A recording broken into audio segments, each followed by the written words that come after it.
Ladies and gentlemen, SideStrafe here with Battlefield 3. What the heck am I doing in this game? It has definitely been a while. In fact, I actually had to patch the game before launching it, and I think even the last time I even used Origin was to play Mass Effect 3, so that kind of puts that into perspective. But first and foremost, this is pre-recorded. I just wanted some footage to roll in the background while I discuss a few things. A lot of you had questions in regards to what I thought about Battlefield Premium, the ability to buy a lot of the unlocks and kits instead of grinding for them, and as well just questions about the DLCs and what I thought about them or if I'd be getting into them. So I kind of want to go into that, but I want to say something first. I don't hate Battlefield 3. The gameplay's great, the engine's amazing. It's just that I don't like the community. I don't like the fact that they've catered to Call of Duty fans. Those fans have migrated to Battlefield and have almost made it their own game.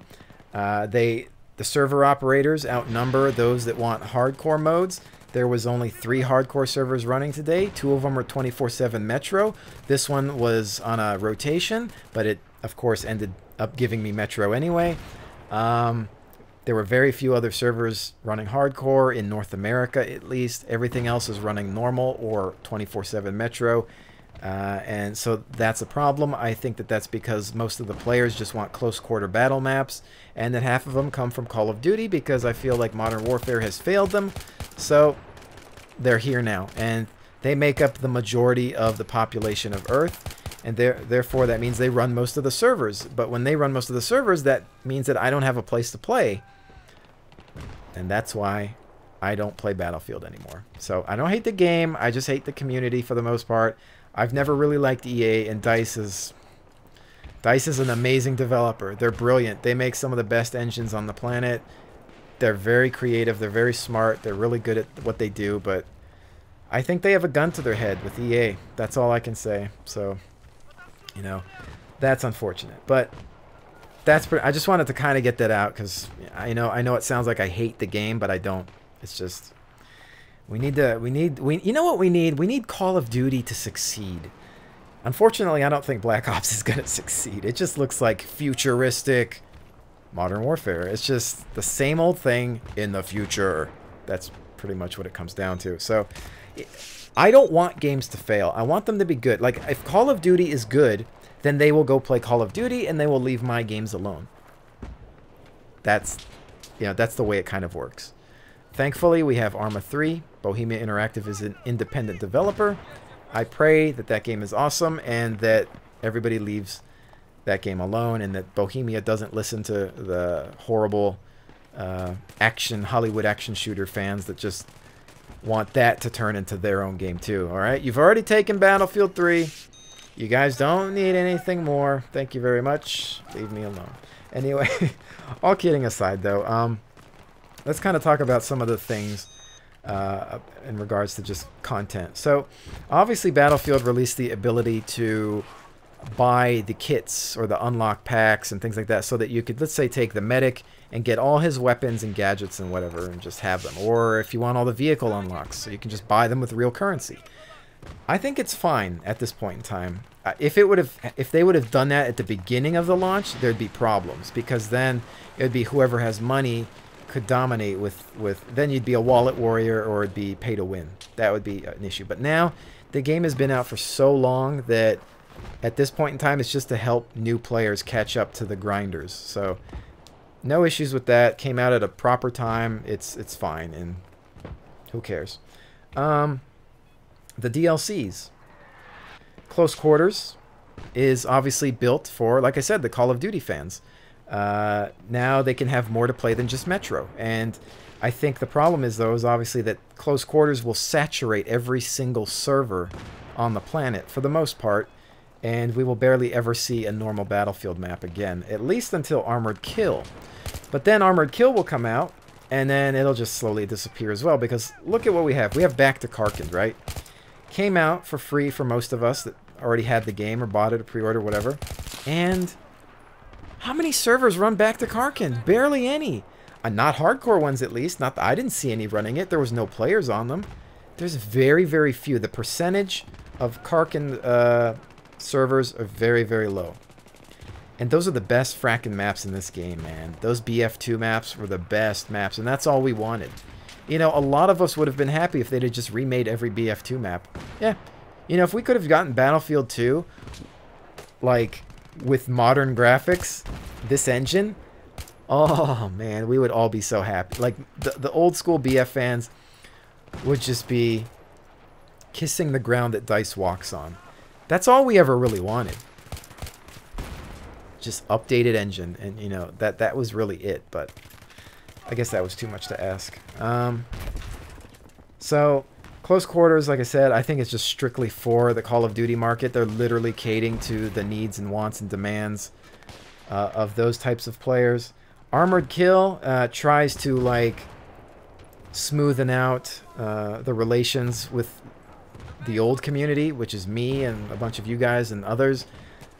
Who want large, big, vehicle-based maps. Apparently, Armored Kill is going to have the largest map that they've ever conceived.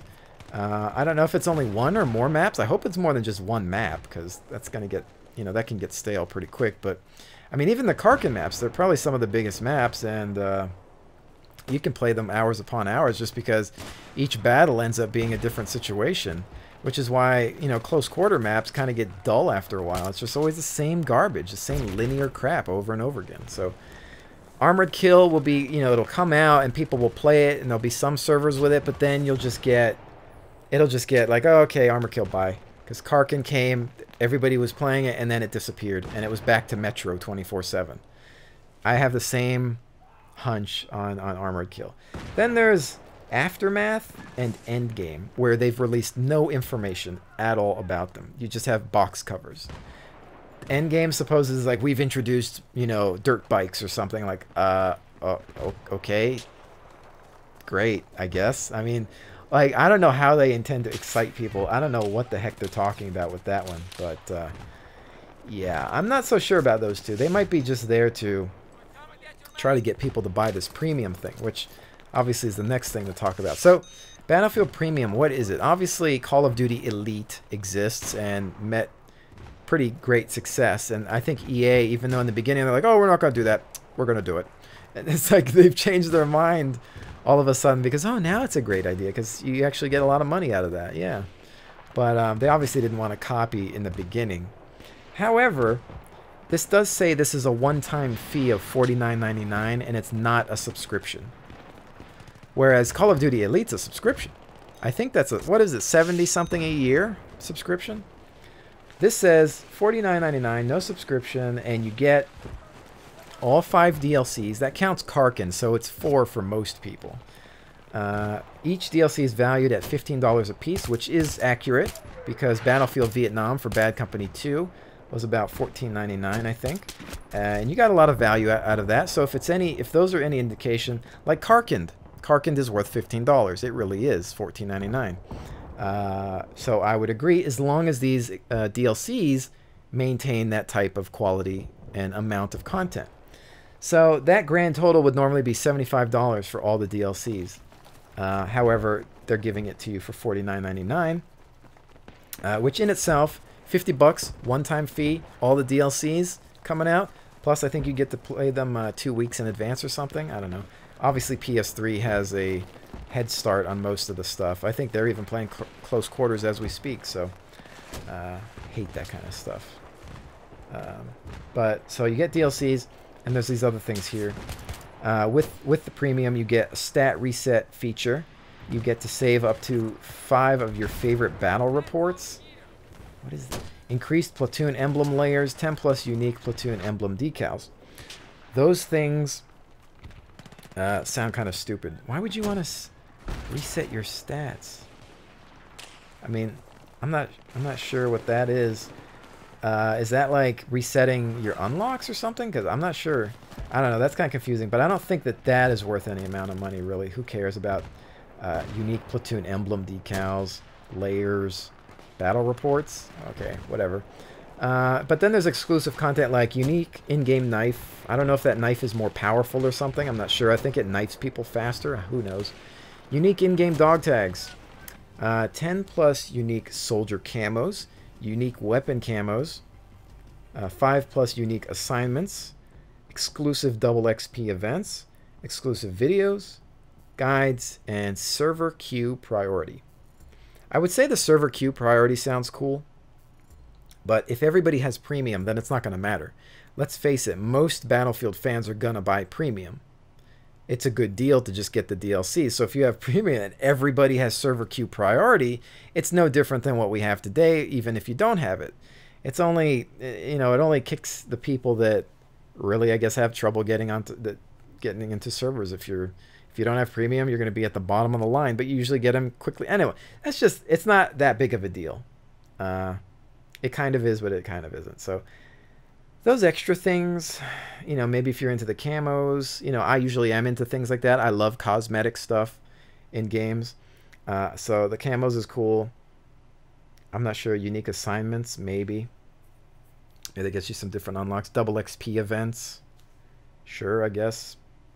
So, really, is it worth it? Would I do it? If I was playing Battlefield every day, every other day, if it was one of my favorite games, I would do it in a heartbeat.